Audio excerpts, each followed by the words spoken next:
eh bien, je présente une carte bancaire quand même, carte bancaire pour déclarer que je vais payer en espèces, d'accord? Et tous les gens qui utilisent des espèces sans le déclarer, on taxe à 20%. À la messe, j'ai plus d'argent non plus, je paye.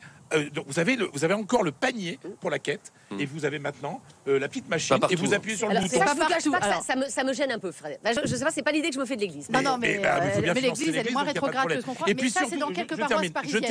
Je termine. Et puis un truc très bien. C'est-à-dire que moi, comme je suis un grand défenseur du système social français, moi je veux qu'on puisse lutter contre la fraude.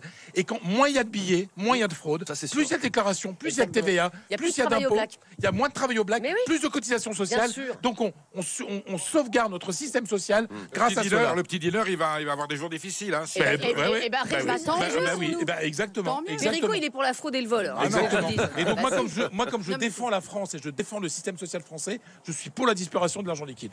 Alors, on va voir ce qu'en pense Eric. Eric, il nous appelle de Nîmes, dans le Gard. Bonjour Eric. Oui, bonjour à tous.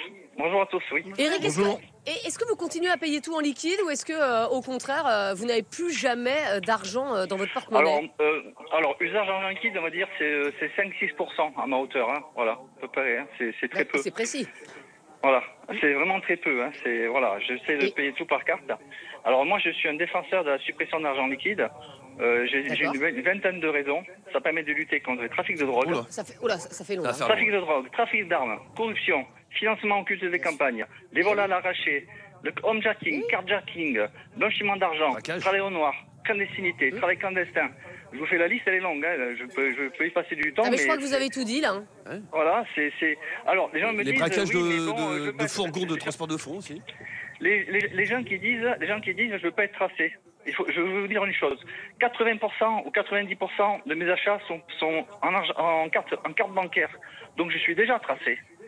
C'est pas les 10% restants qui vont être payés en carte bancaire qui vont faire que je vais être plus tracé. C'est pas possible.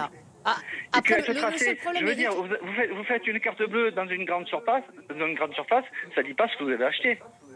Donc vous n'êtes pas tracé. Oui, mais j'entends. Mais après, Eric, quand même, le problème, c'est qu'il y a aussi des personnes âgées dans ce pays. Il y a beaucoup de personnes qui aiment avoir de l'argent et de toucher l'argent, et pour qui c'est moins facile d'aller effectivement au distributeur, de payer par téléphone ou encore par carte bleue. Et voilà, c'est sûr que l'argent liquide pour ces personnes-là, c'est compliqué. Vous payez par carte bleue, vous posez votre carte sur le lecteur. Vous n'avez pas justement les gens qui sont malvoyants, ils ne vont pas leur monnaie. Hein.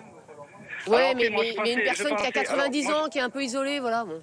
Ouais, c'est peut-être un point de vue de l'esprit parce que avant de supprimer l'argent liquide, je pense qu'il faut d'abord tracer son usage. Il y a des étapes intermédiaires. Tracer son usage, c'est-à-dire, moi je vous parle, c'est pour lutter contre tous les trafics, hein, notamment le travail au noir.